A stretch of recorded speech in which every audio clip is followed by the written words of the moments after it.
இந்த பொண்ணு வந்து சாப்பிடலாம்னு சொல்லிட்டு ஒரு ரெஸ்டாரண்ட்டுக்கு போயிருப்பாங்க. இப்ப இந்த ரெஸ்டாரண்ட்ல மட்டும் ரொம்ப வித்தியாசமான ஃபுட்டை தான் சர்வ் பண்ணுவாங்க. பொதுவா இப்ப நம்ம ஒரு ரெஸ்டாரண்ட்டுக்கு போறோம் அப்படின்னா நமக்கு என்ன வேணுமோ அதை தான் நம்ம ஆர்டர். ஆனா இந்த ரெஸ்டாரண்ட்டுக்கு போனா அவங்களோட லக்குக்கு ஏத்த மாதிரி ஒரு மிஸ்டி பாட்டை கொண்டு வந்து வைப்பாங்க. அந்த பாட்டை எடுத்துட்டு வந்து முன்னாடி வச்சிருவாங்க. அதுக்குள்ள என்ன வேணாலும் இருக்கலாம். ஒருத்தர் ரொம்ப ரொம்ப லக்கி அப்படின்னா அந்த பாட்டுல வந்து நிறைய கறி எல்லாம் இருக்கும். இல்ல அப்படின்னா கொஞ்சம் கறியும் மஷ்ரூம் காய்கறி எல்லாத்தையும் மிச்சத்தை போட்டு ஃபில் பண்ணி வச்சிருந்திருப்பாங்க. சில பாட்டுல வந்து வெறும் காய்கறி மட்டும் இருக்கும். அவங்க எல்லாருமே ரொம்ப அன்லக்கி அப்படின்னு சொல்லி ஃபீல் பண்ணிட்டு இருப்பாங்க. இப்ப சில எல்லாம் பார்த்தா கிம்ச்சி மட்டும் தான் இருக்கும். இப்ப இந்த பொண்ணுமே அதே மாதிரி ஒரு பாட்டை வாங்கியிருப்பாங்க. திறந்து பார்த்தா அதுல பாதி வெந்த பார்பிக்யூ சிக்கன் இருக்கும். காய்கறி எல்லாம் பெருசா இருக்காது.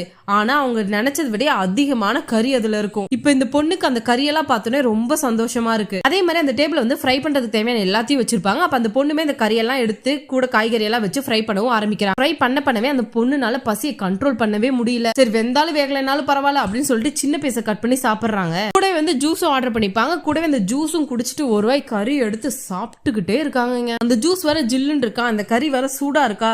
ரெண்டு பெர்ஃபெக்ட் காம்போவா இருக்கு. ரொம்ப ருசிச்சு சாப்பிட்டு இருக்காங்க. ஏன்னா அந்த பொண்ணுக்கு வந்து அது ரொம்பவே பிடிச்சிருக்கு. இந்த பொண்ணுமே நல்ல வயிறு ஃபுல் ஆகிற வரைக்கும் உட்காந்து சாப்பிட்டு இருப்பாங்க. இந்த பொண்ணுக்கு வந்து கம்பெனி கொடுக்கறதுக்கு யாருமே கிடையாது. ஆனா இந்த பொண்ணுக்கு ஃப்ரெண்ட்ஸ் யாருமே இல்ல. கேர்ள் ஃப்ரெண்டும் இல்ல, பாய் ஃப்ரெண்டும் இல்ல, ஃப்ரெண்ட்ஸ்னே கிடையாது. ஆனா இந்த பொண்ணுக்கு வந்து அது ஒரு விஷயமாவே தெரியல. கூட யாராச்சும் இருந்தாதான் நம்ம சந்தோஷமா இருப்போம் அப்படின்லாம் கிடையாது. இல்ல நம்மளோட சந்தோஷம் வந்து நம்ம கையில தான் இருக்கு அப்படின்னு சொல்லிட்டு அந்த பொண்ணு வந்து ஒரு முடிவு பண்ணிருப்பாங்க. அதனாலே டெய்லி வேலைக்கு போவாங்க. வீட்டுல தனியா தான் இருப்பாங்க. ஆனா அவங்களுக்கு பிடிச்ச மாதிரி சாப்பாடு எல்லாம் சமைச்சு சாப்பிட்டு அவங்களோட லைஃப் வந்து அவங்களுக்கு பிடிச்ச மாதிரி ஜாலியா என்ஜாய் பண்ணிட்டு இருப்பாங்க.